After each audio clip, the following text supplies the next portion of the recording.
దేశంలో black money ఎక్కువైందని పెద్ద note రద్దు చేశారు. మరిప్పుడు చిల్లర కోసం నేను ఎక్కడికి వెళ్ళాలత్తా? ఇంట్లో ఇన్నేళ్లుగా దాచుకున్న డబ్బు ఏం చెయ్యాలి? నువ్వు మార్చిస్తావా? మరి నువ్వు మార్చలేవు, నేను మార్చలేను. కానీ నా వల్ల కావట్లేదే. చిన్నప్పుడు ఆ డబ్బు ఖర్చు పెట్టి పెరిగాను. ఈ రోజు కూడా ఆ 1000 నోటుతోనే నీ దగ్గరకు వచ్చాను, నిన్ను చేంజ్ అడిగాను. ఇప్పుడు దానికి చేంజ్ ఇవ్వలేవా అత్త? ఎప్పుడైనా 1000 రూపాయలకు 2 రకాల చిల్లరిచ్చేవారు. ఒకటి 100 రూపాయల నోట్లు, 2 500 నోట్లు. నేను 100 నోట్లు ఇమ్మంటున్నాను, నువ్వు 500 ఇస్తా అంటున్నావు. ఒక్కసారి 100 రూపాయల నోట్లు ఇచ్చి చూడద్దా? ఒక్కసారి.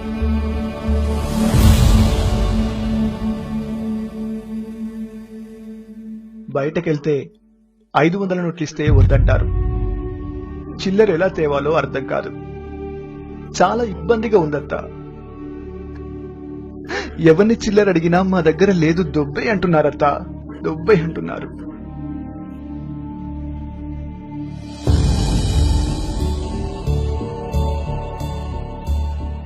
బాగుండడం అంటే పెద్ద నోట్లు ఉండడం కాదత్తా, 100 నోట్లు ఉండడం, చిల్లర ఉండటం. అందుకే మేము ఎన్ని కోట్లు సంపాదించినా చిల్లర లేని లోటు అలాగే ఉండిపోయిందత్తా.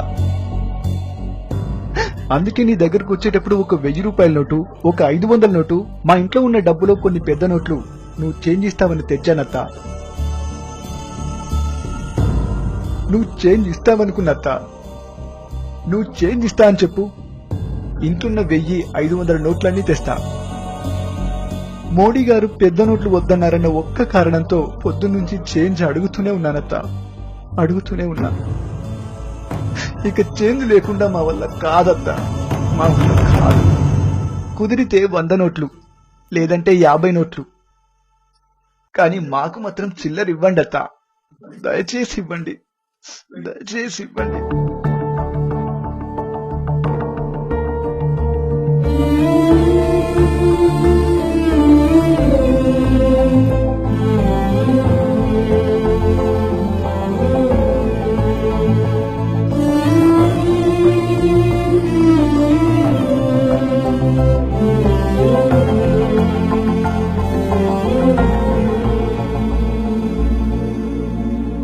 ఇస్తానుగా గౌతమ్, ఒక్కసారి నీకు చేంజ్ ఇవ్వాలని ఉంది.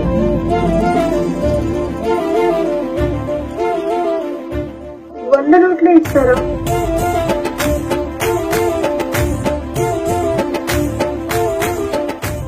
వెయ్యి నోట్లున్నాడు కాదరా, 100 నోట్లున్నాడు గొప్పడు.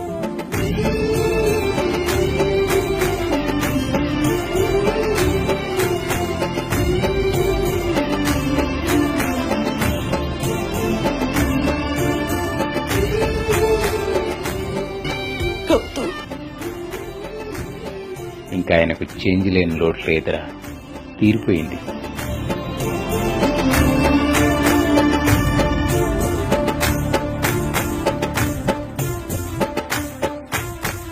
శేఖర్, చేంజ్ ఇస్తాను, 100 నోట్లు ఇస్తాను.